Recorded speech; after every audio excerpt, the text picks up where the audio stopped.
This very self-indulgent episode is going to have 3 steps to it. Step 1, I'm going to design myself as a dragon. I mean, basically it's just going to be a wyvern with my usual red Canadian plaid kind of pattern on it, but I think it's going to be a cool, fun dragon to draw. Second, I am going to take that dragon and then redesign it into a transformer. Because basically I'd been considering making a Transformers Sona kind of video, but then I was thinking about that, I was like, what would I want to change into? Well, I'd want to be a Beast Wars kind of transformer and turn into a dragon. Does that count as a Beast Wars Whatever, you get the idea. So I figured I'd do 2 in 1. But then going off of that, I was like, well, a bunch of people have been asking me to do some Venomized Transformers, so why don't I work that into the mix as well? So this video kind of ballooned and ballooned, but I think all these drawings are going to be pretty fun to do, even though they're all probably going to be a bit time consuming. Could have made this easier on myself. Whatever. So if you're excited to have a dragon, a transformer, and a Venomized thing all in one video, be sure to hit the like button, because as I always say, that really does help with algorithm stuff. Also, I've noticed when I'm filming, if I hold my thumb here, I'm getting covered by the thumb, so I should stop doing that. So I could do another take right now and fix it, but I'm not going to. I'm running behind schedule. So leave a like if you wanna. Either way, we're jumping into the dragon drawing. Let's go! Now there is actually a very specific reason I wanted to do this kind of episode today, but before I get into that, I should do the lore for this PopCross Studios dragon, which I'm calling the Canadian Crimson Crossfire.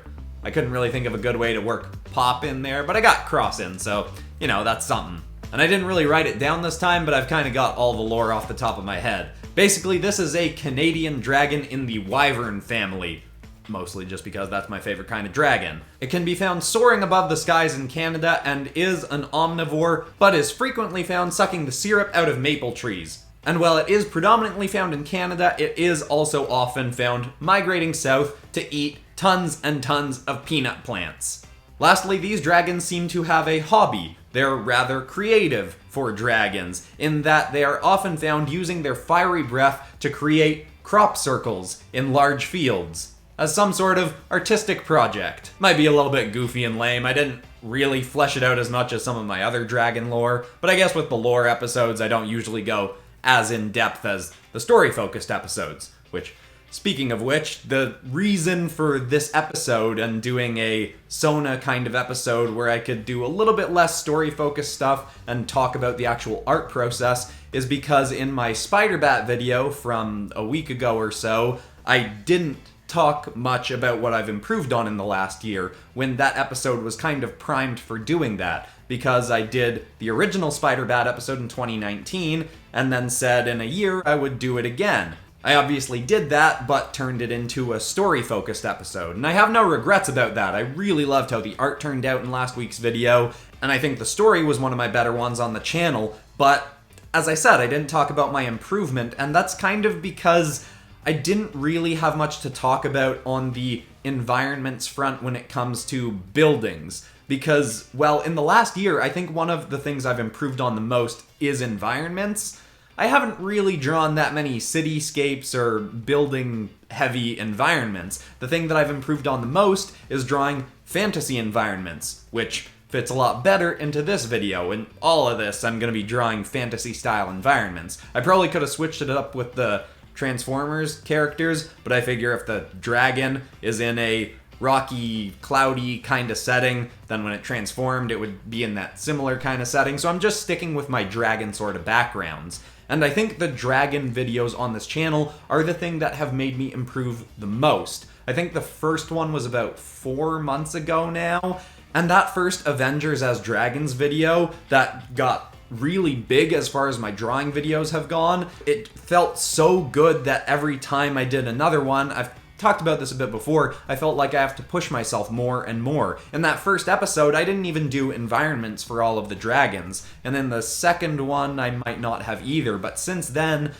not just in the dragon videos, but in most of my videos in general, I've been doing full environments for the characters, or at least doing more fleshed out, graphic design-y kind of backgrounds, like for most of my Marvel DC mashup videos. Basically, the thing that I've improved on most in the last year is composition, which is something I've always talked about being obsessed with. Even back with the Illustrator React videos, I was always talking about how other people were using their composition, and I had always cared about it, but running this channel almost full-time for a year now, has given me so much more time to actually focus on improving that. And I really, really like how my environments and compositions have really improved over the last year. Sorry if that's a little bit rambly. As I said, this video is not as scripted as some of my other ones, but I really wanted to do a video where I talk about the art process again, because I know the story-driven videos are more popular and I do really love doing them, but I think these kinds of videos are important every now and then too. But anyway, we're coming down to the end of this drawing. I really, really love how it turned out, so hope y'all like it too. This is what I would look like if I was a dragon. I hope, anyway.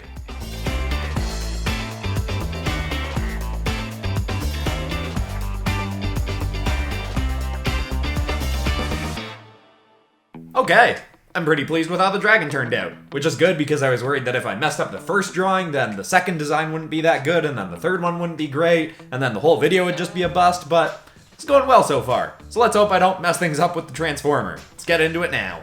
Now, I've been wanting to do a Beast Wars style Transformer for a long time now, and as I said, I don't really know if a dragon counts as a Beast Wars kind of Transformer. I'm not super up on my Transformers lore, but I am really loving drawing them lately after doing the Justice League Transformers story and episode.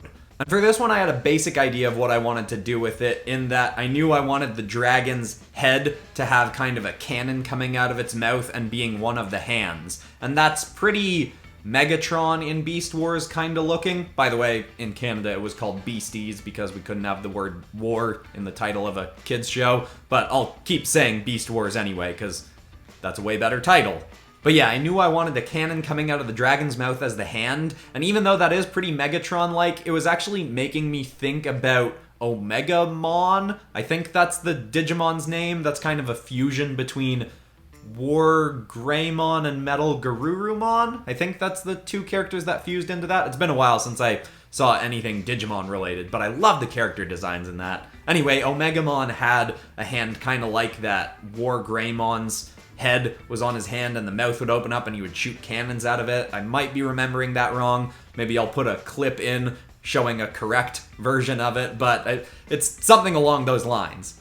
I was also trying to push the proportions of this one a little bit more, because something that I've noticed in my drawings lately, and I might have talked about this on the channel a while back, but if I did, it was in a not super popular video from a long time ago, but I've found in a bunch of my drawings, especially when doing the Transformers stuff, that when I really feel like in the rough stage I'm stretching the proportions of something to a ridiculous degree, then once I'm into the final inking and rendering, I realize, oh, this character's proportions look kind of normal. So I'm trying to push them even more, like giving this character massive shoulders and tiny head and really big forearms. And again, it still happens where they don't look nearly as pushed as I thought they did in the roughing stage. So in the next drawing, I'm going to try and push that even more, because the Venomized character can be even bulkier kind of looking than this one.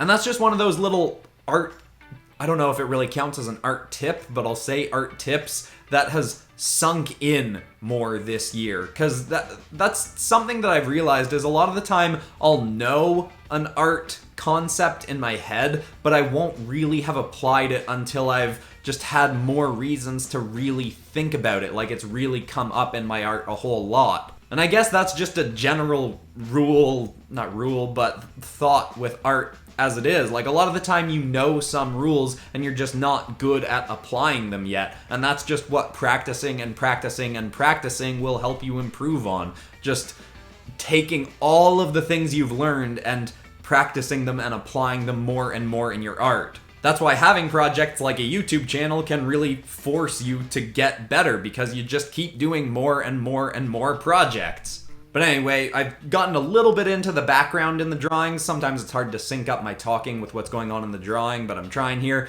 And one thing that I've started doing with my backgrounds is using this cloud brush that you probably won't see until the end. It's from a free pack that you can get in Autodesk Sketchbook, but to make it easier for people, I don't know why I haven't done this before, I've put a download link to all of the brushes that I regularly use in the description, so you can download them and use them, but know that I didn't make any of these brushes myself. They're all brushes that you can just get for free in Autodesk Sketchbook anyway, which itself is free. One of the things I love about it.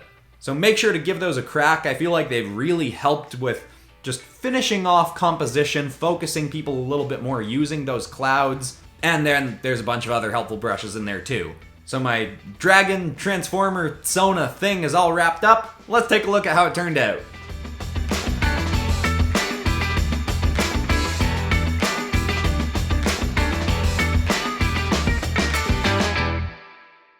Okay, well I'd say step 2 is also a success, so let's hope I can stick the landing and now take this dragon transformer and venomize it. Also, the more people who hit the subscribe button who aren't already subscribed is going to increase the likelihood that this drawing turns out well. That's not true.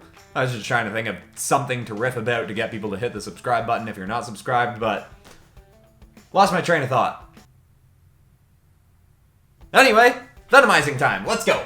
Now, one thing I was a little bit concerned about drawing the Venomized version of this character was that I'd make it too similar to the original. Because obviously it's the same character, just with a Venom symbiote on it, but also I can't just draw the same character twice in a row without changing enough stuff to make it interesting, because you're all still watching to this point, you want something different. You don't want to watch me just draw the same character twice. So one thing that I did do, as mentioned earlier, was I pushed the proportions a little bit more. Tried to make the shoulders even bigger, I tried to make the head smaller, and, you know, add more spikes, change around some other stuff. And the other main thing that I changed was the wings. I actually put them back a little bit more to regular dragon-style wings, not trying to make them mechanical looking as I did a little bit with the last one. Because I'm just thinking, like, this is a villainous kind of version of the same character, but also it's a little bit more biological because the Venom symbiote being on it would make it a little bit more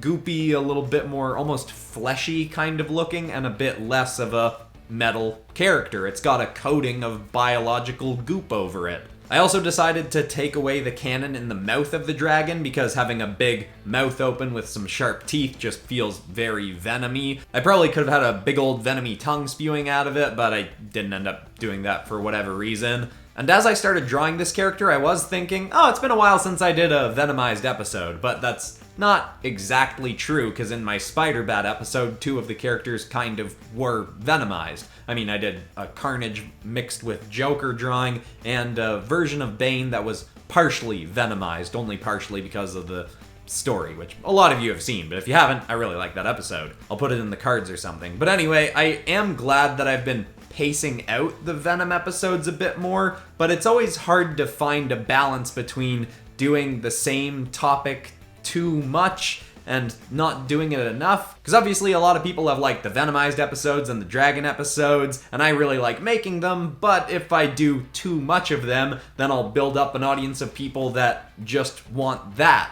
and then I can't really do as much variety on the channel. So I try to find the balance of doing all the stuff that I like doing and the audience likes doing, while also doing a bit of other stuff and experimenting, like with the stand user standoff episode. I really liked that episode and how the story came together with it. But also views-wise, it did really terribly, which I'm not super bothered by. I figured it wouldn't do as well because it's not a topic that as many of my subscribers might be used to or be expecting or know anything about. But that's why I have to keep branching out a little bit so that I never get stuck in just doing the same kinds of videos too much. This is all kind of a little bit spurred by me having watched Jazz's video where he was talking about where his channel has gone and what he wants to change going forward. So I guess I'm just in a little bit of an existential kind of mood with the channel. So I thought it would be fun to do a more personal episode, an episode where I'm actually talking about my thoughts on stuff instead of just talking about a story that I've written. But man, I really am loving doing the storytelling episodes, because it kind of feels like I'm back in the days when I was writing my Multiverse Tales book series, where I was drawing a bunch of stuff and telling some short, quick stories. Of course, now I have to tell them a lot quicker, and they're even shorter because they're going on YouTube. But man, those stories really are a lot of fun to write, even if I am kind of rushing them more than I want to. I really derailed from talking about the art in this one, so let's circle back to that. You can see I also have the character flying in the air, and I've done him in a purpley color. I knew I wanted to have a big, splashy, yellow sky in the background, which is another thing I've kind of... I knew, but I've kind of more actively learned in the last year that your backgrounds don't have to be a realistic color. I mean, I have seen very yellow-hued skies before, but it's not a super frequent thing. The sky is usually blue.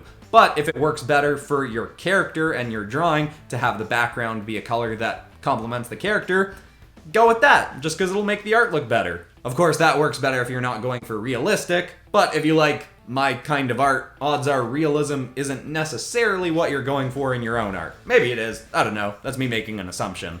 Anyway, the drawing's wrapping up. Let's see how it turned out. Here is the Dragon Transformer Venomized.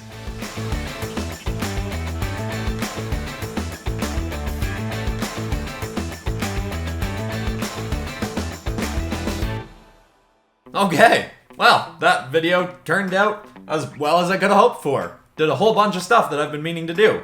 I drew a Dragon Sona, I drew a Transformer Sona, and I venomized a Transformer. That's not to say I'm done venomizing Transformers, people have been asking for that. So I guess this is kind of like a taste test. Did you like it? Do you want me to do more of that? Or more dragon stuff? I mean, seems like everybody wants me to do more dragon stuff. I'm trying to pace them out a little bit. But it might be time for another dragon episode now.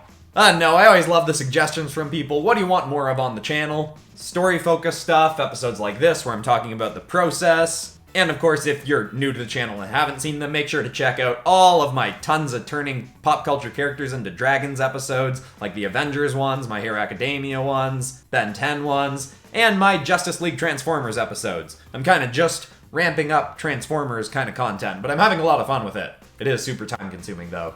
The drawings take so much longer than regular characters.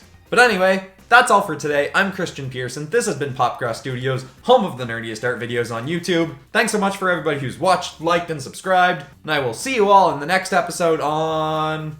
I'm blanking again. When's this? This is coming out on Monday? Yeah, this comes out Monday, so next video is Friday. Man, I didn't think through my talking points in this video that well. Anyway, I'll see y'all later. Goodbye!